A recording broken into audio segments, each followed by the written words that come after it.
I have some, let's call them suspicions.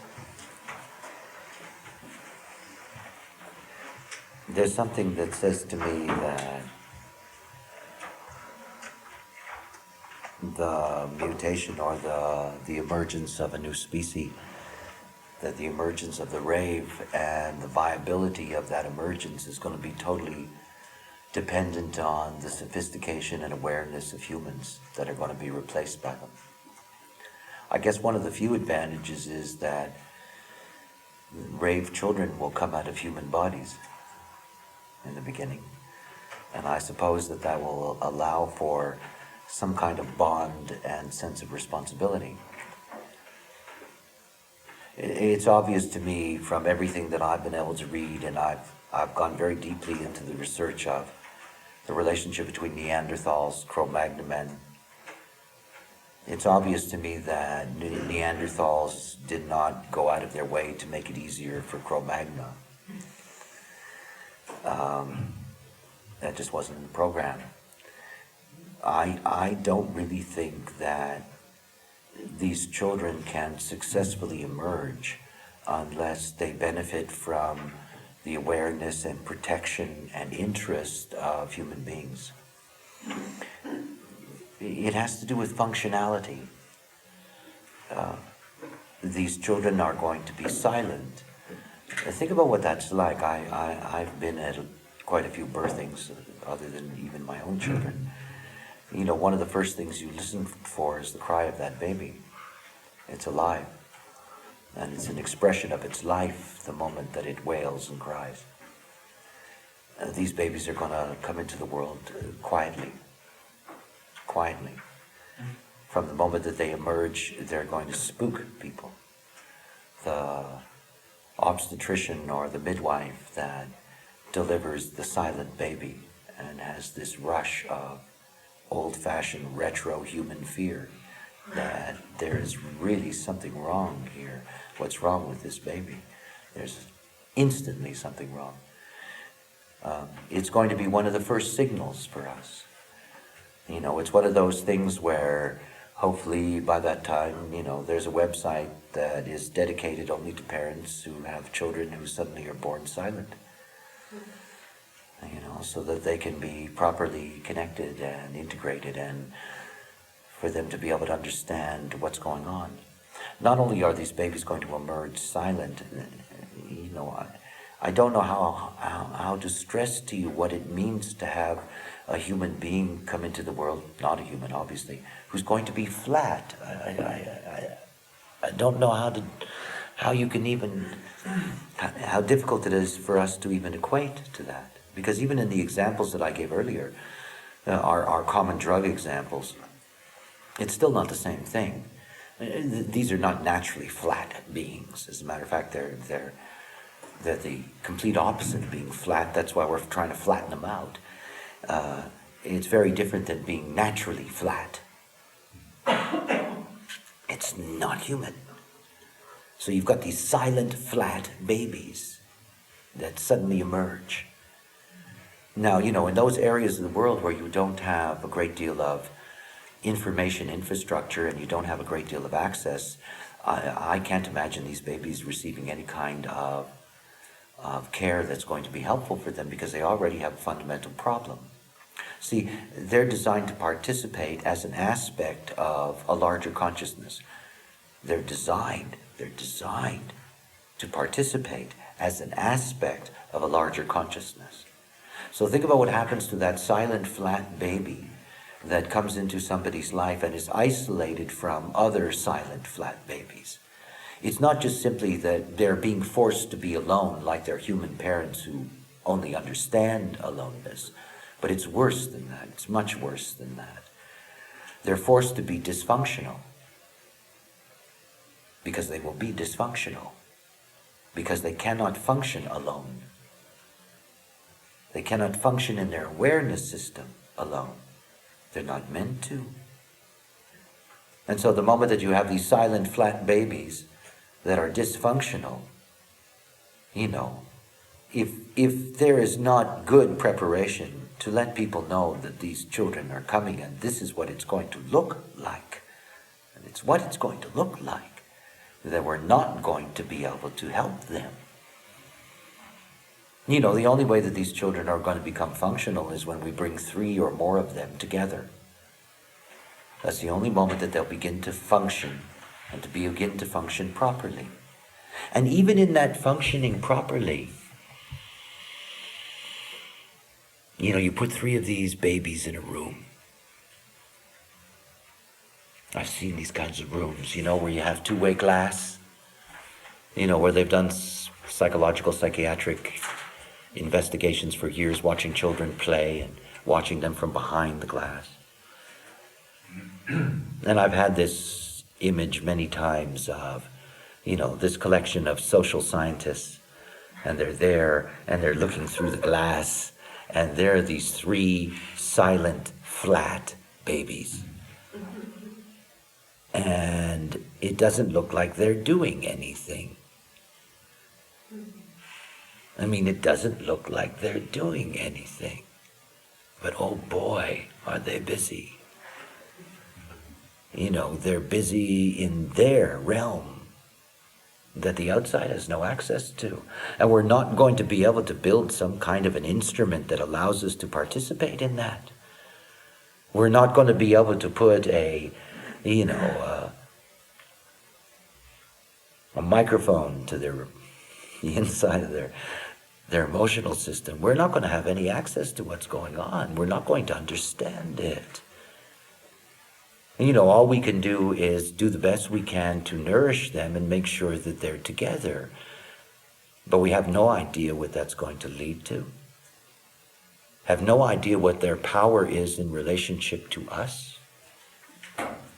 Have no idea what they're processing at that awareness level, regardless of what age they are. And no communicative access between us and them. I mean, none. Without help, I don't imagine that the mutation can take hold. I quite frankly can't see it. I don't see how that's going to work. You know, I think this is one of the final tests of awakeness as a process for humans, is to be able to nurture something that is beyond them. I mean, after all, I watch all these damn science fiction movies where we're always cuddling up to aliens. You know, we got aliens that are going to come out of our loins, and we better cuddle up to them. You know, they represent something that we can't even imagine, but they do represent the completion of the process. You know, this is, we have no idea what oneness is. We only live our aloneness. And these children coming into the world and this emergence of this force in the world, you have to see that from our human perspective, from the way in which we've looked at things, the way in which our modern medicine operates, all of these various things, that it'll be very, very easy to simply see that this is a new problem or an extension of an old problem that's simply there, and, you know, let's do what we can to help these poor children be like us.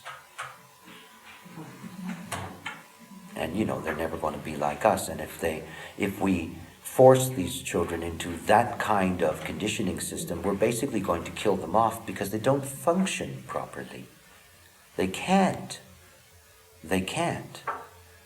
You know, we have a self-enclosed functioning viability. You know, we don't need anybody else in order to function. We don't need anybody else to get to a point of decision making. These children will not be able to make a decision unless they're operating correctly as penta. Remember, the whole thing about the transformation of the 55th gate is that it will bring an absolute knowing. But it's not a unique absolute knowing. It's not a knowing that arises out of this self-enclosed package. It's closer to the truth in that it is the melding of consciousness into a truth. their truth and the way in which they experience truth is totally different from the way in which we experience truth. And that says something very obvious to me, that our truth and their truths will not be the same. They just won't.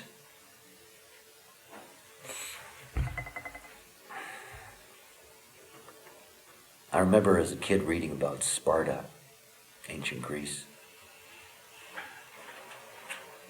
And they'd have deformed children born, problems. And they'd leave them on the side of a hill to die. Institutions are filled with children that parents can't bear to be near.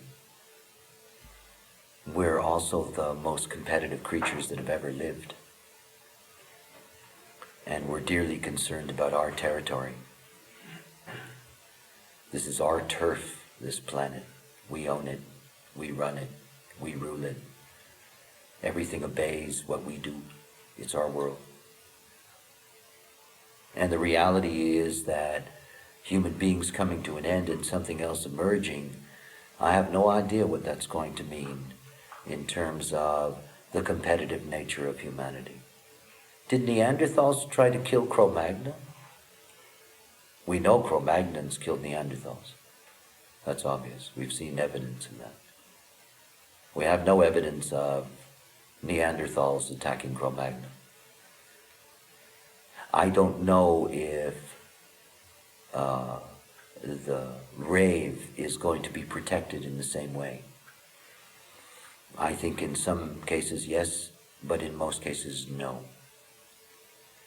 I think it'll take a very long time for any community of any size of these children to be able to survive. It will take a great deal of energy and care.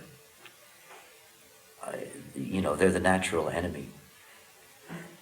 And they're the natural enemy to the not-self. There's something different. There's something superior. They will operate in a way that we cannot imagine. And so they will know what we cannot know. And they will participate in a consciousness that we have no access to. They will be very different from us. They will be alien because they will not have any need or desire to speak to us. They will not communicate with us in a way in which we understand communication. They will not communicate to us aurically in a way in which we understand auric connection. They will neither amplify nor give off a wave. These are really going to be different. How much I want to stress that. In the early years when I didn't know how quickly this knowledge would move or spread, it was one of my basic concerns. I couldn't imagine how these children could actually emerge. Emerge successfully as a viable mutation. After all, the whole process of mutation and evolution is very cruel. There's all kinds of mutations that have taken place, that take place all the time. Most of them are not viable and don't get to make it.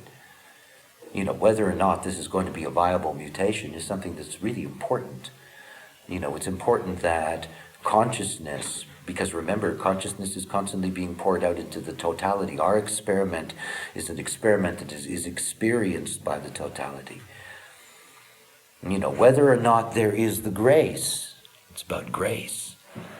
Whether there's the grace to make space for another species on this planet, to nurture it, to nurture something you can't communicate with, to nurture something you cannot understand. And, that's asking a lot of human beings. I think so many of these children will disappear in the beginning. They will not be visible, and we will not know about them. I think the greatest chances for that are going to come from those people who have a long time connection to design, whether it comes through your generation and they end up being your grandchildren or whatever the case may be. That you end up with a line of people that have at least somewhere within their consciousness field an understanding that this is a possibility, this is something that may emerge, this is something to keep an eye open for. For many, many years now, right from the beginning of my teaching, I've been talking about the impact on the emotional system, the emotional transformation, autism, prostate, all of these things. We're going to be able to count these babies coming in. After all, It's not often that you're going to get a consistent emergence of something new, flat, silent babies. And it is something that will reach the surface at some point. Those that understand what's coming, there will be the opportunity, but the opportunity is an odd one. It's an odd one. If you look at the development of species, yes, human beings are quite interesting. Yes, we've done very well, blah, blah, blah, all of that stuff. But where we fall far behind to many other species, whether it's ants or shrimp or whatever, is in our social capacity, that is our social integration. Obviously, social integration is something for us that's always outside to outside, and we've seen that it is our responsibility in the way in which the program is structured that we've had to go through this process of finding, our unique differentiation. But, the reality is that what you're looking at here is that you're looking at a whole different way in which awareness is processed. It is a whole different way.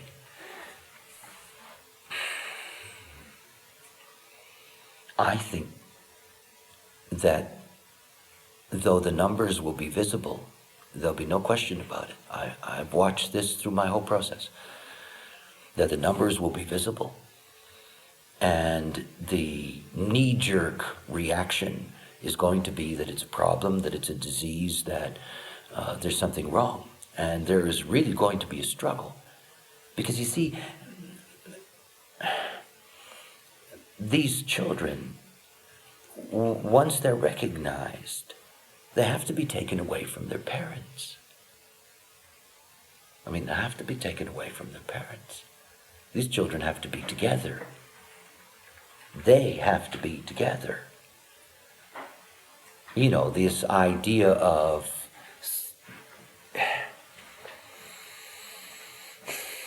all we have to do is feed them.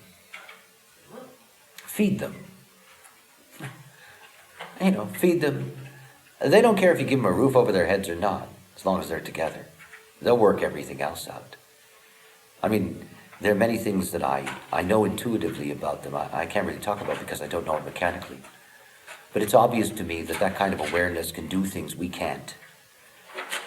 It has a power to manipulate things in a way that we can't imagine. These children need to be taken away from their parents, and they need to be brought together.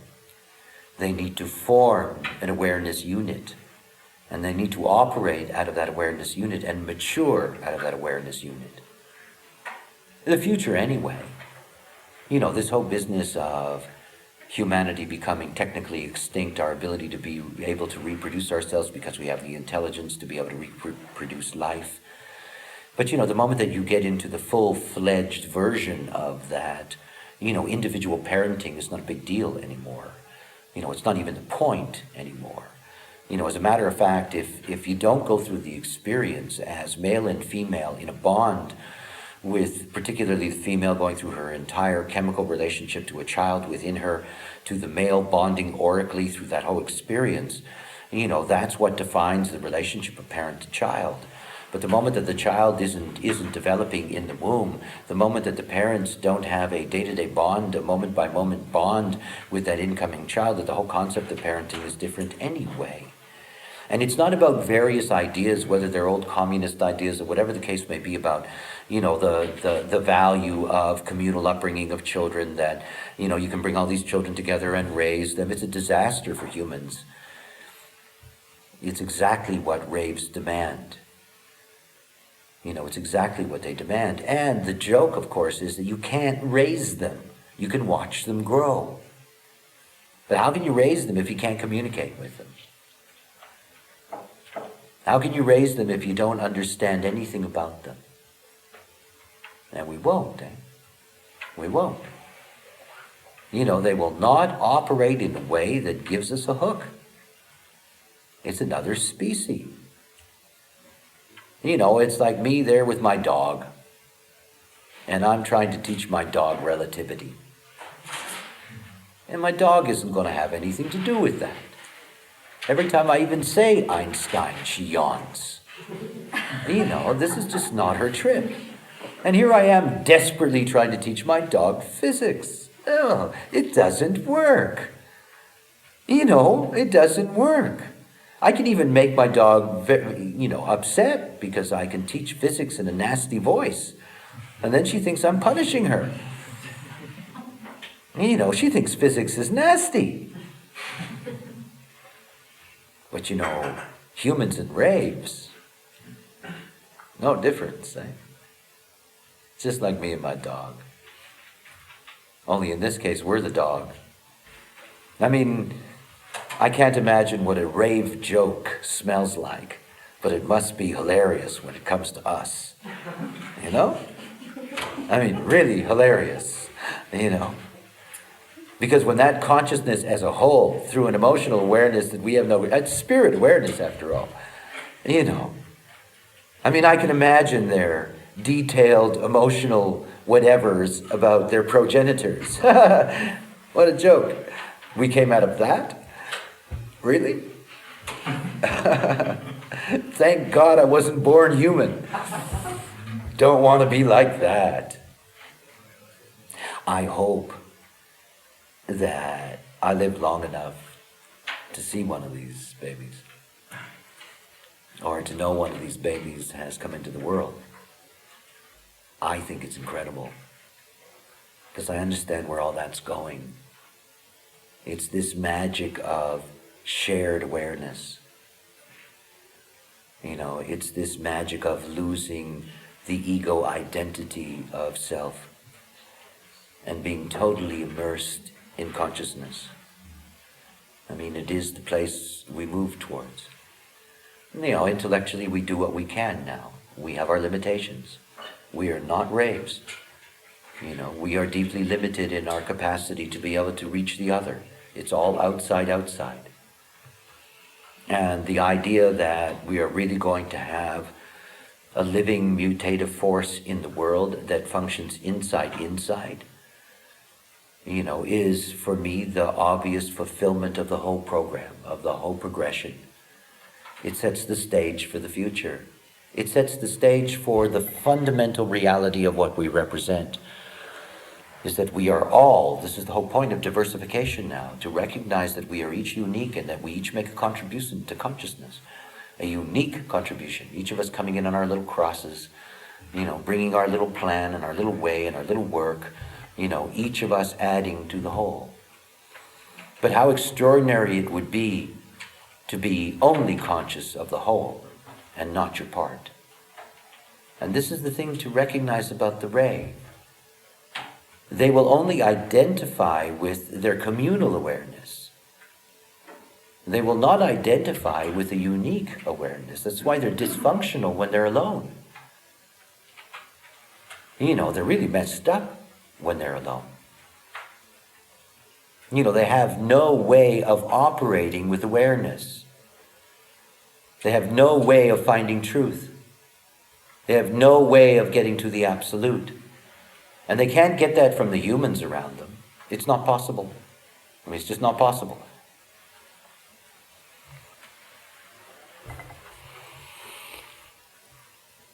Sometime over the next 4 or 5 years,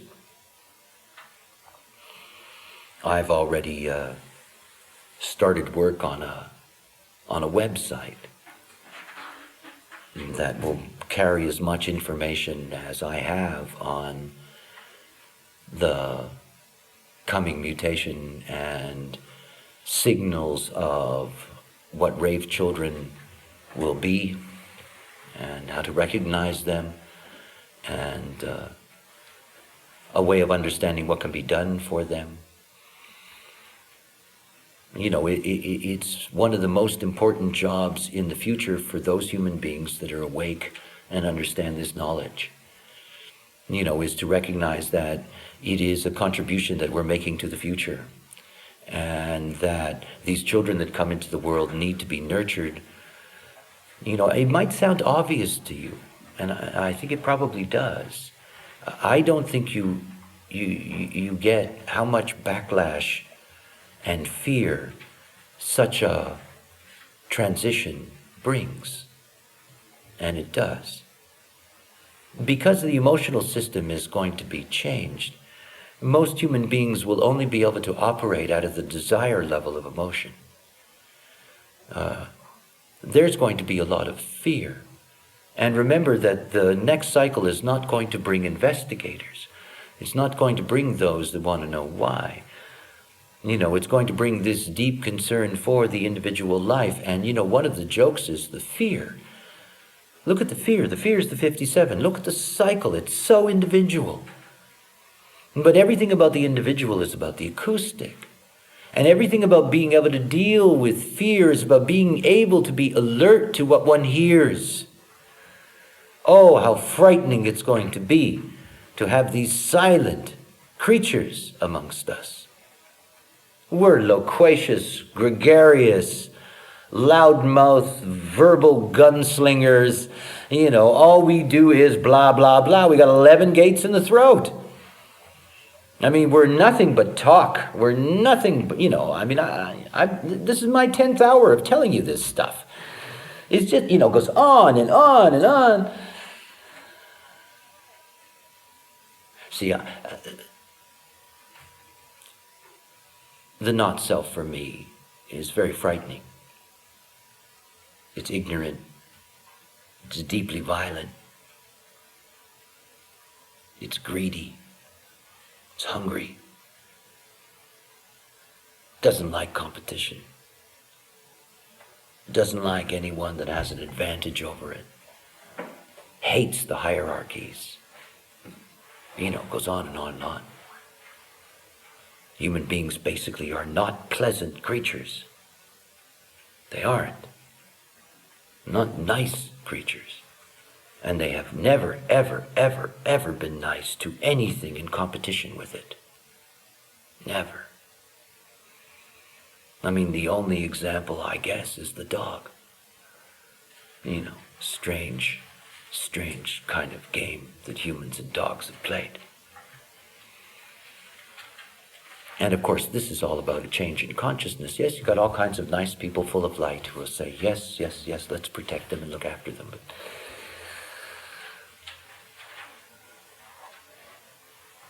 I think that unless there are human beings who are really dedicated and really ready to do something about protecting these children and working to make arrangements for these children, that, again, I don't think their chances are good. I really don't. It's just one of my basic concerns about what human beings are like, what the killer monkey is really like when you threaten the killer monkey. And human beings don't like abnormality.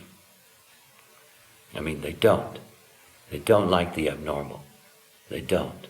It's offensive to them. The easiest way to develop hatred is just to present difference to the not self. If you're white and you're white not self and there's black not self, right away you've got something to fear. You've got something that can turn into hate. All racism is simply based on difference, fear of the difference. And in the context of humans, we're not all that different. And when you're dealing with humans in relationship to raves, there's really going to be a difference. And here humans are dying off and raves are beginning to flourish or designed to flourish.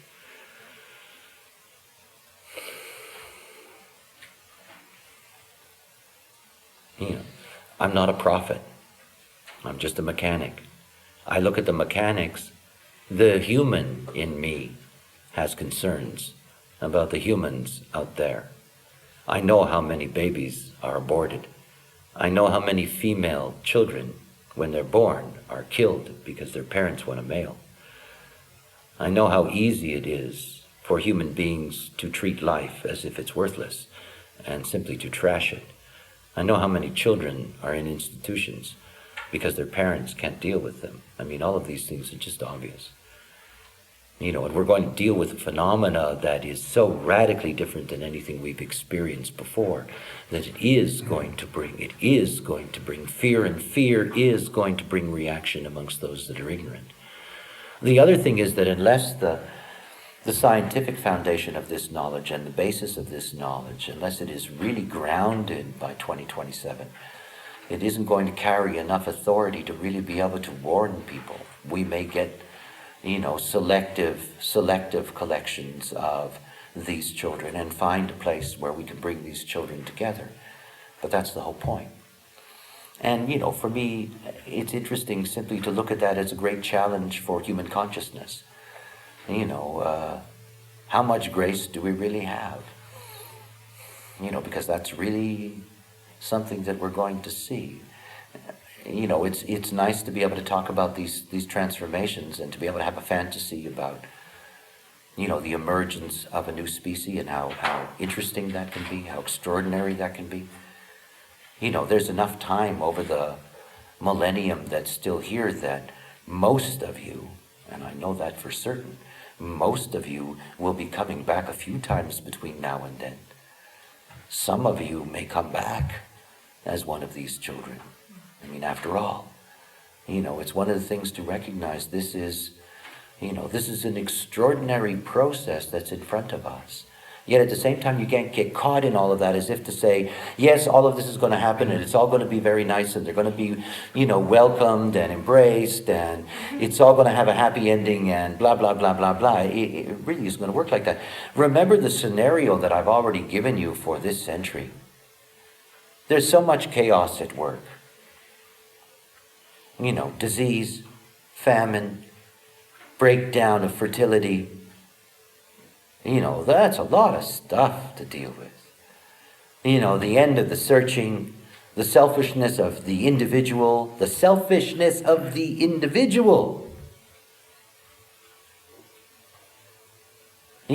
is a human thing. And there's the individual with its silent, flat baby saying, be like me, be like me, be like me. And if you can't be like me, we'll deal with you. I know, and I'm not going to tell anybody, you could come up with a test to know what mother is carrying them. All you need to do is get access to the amniotic fluid. And there's a way of finding out whether they're going to be carrying one of these children. But you don't want them to know that. I guarantee you so many of them just wouldn't have any. After all, for most human beings, children are still possession. Children still are considered chattel in most places on this planet. You can beat your child half to death every day, and unless you get serious damage, chances are that the worst thing that's going to happen to you is that some agency will take your kid away from you. It's not like you're going to go to jail. It's not like you're going to be punished for it. It's your property. As long as human beings consider children to be property, we've got a real problem with human beings giving birth to these kinds of beings. This is not property. Won't be. In a country like China now, for every 53 males, there's 47 females. Because ever since they've been able to recognize the sex in the womb, they've been able to increase the number of abortions and be able to eliminate the females. What the hell are they going to do? What kind of logic is that? There's no logic in that. It's really insane.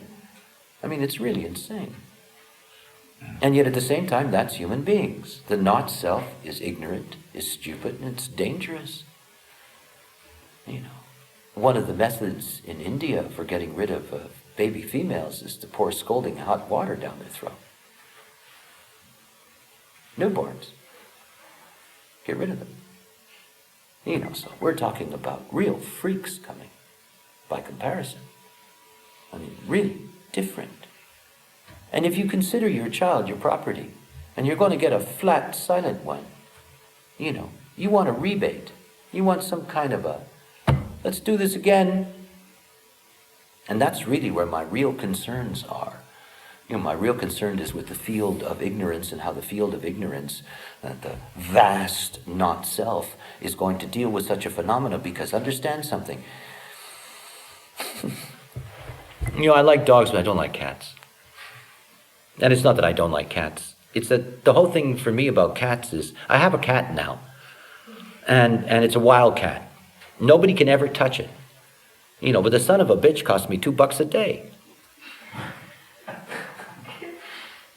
Nobody can touch this creature. Nobody. Tear your face off. And yet it's there in the morning on the roof going, where's my food? Feed me? No, you can't touch me. Just feed me.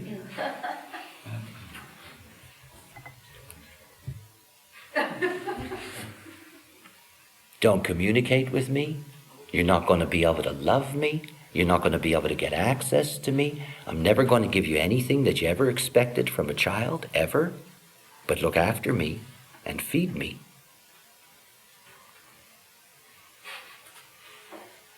Yeah.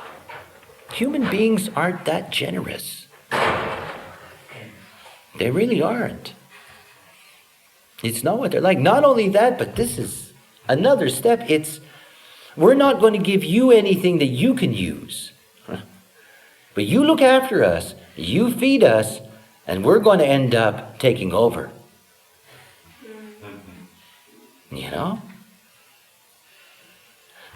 I'm not so certain that humans are going to like that deal. Not certain. No question for me about the mechanics. Oh, yeah, that's going to happen, blah, blah, blah, blah, blah, blah, blah. But is that mutation going to be able to hold? How long is it going to take for that mutation to hold? My feeling is that unless there is, and again, I can't know, I have to watch the movie, unless there is an enormous expansion in how this information gets out into the world over the next 25 years, that I doubt whether the next cycle will actually bring viability to this mutation, that it'll take the one that comes afterward. And tomorrow, and we look at what's going to come in the real future. It's really an open question for me. And basically what I want to leave you with in terms of all of this is, in the beginning, people would say to me, I got trouble with all this stuff because it's so deterministic. And it isn't. It's all about mutation. Life is mutation. The fact that we know that mechanically something is going to emerge doesn't guarantee that it's going to be viable. It doesn't. I don't even know if it's supposed to be viable. Do you know what I mean? How are we going to know that? I can only speak from my human perspective. The voice told me it's viable. Well, okay. But that's not my knowing. I don't know. I can't know until I see its viability. Until I see that it's actually been able to emerge and become viable because it's been nurtured by those that it's going to replace.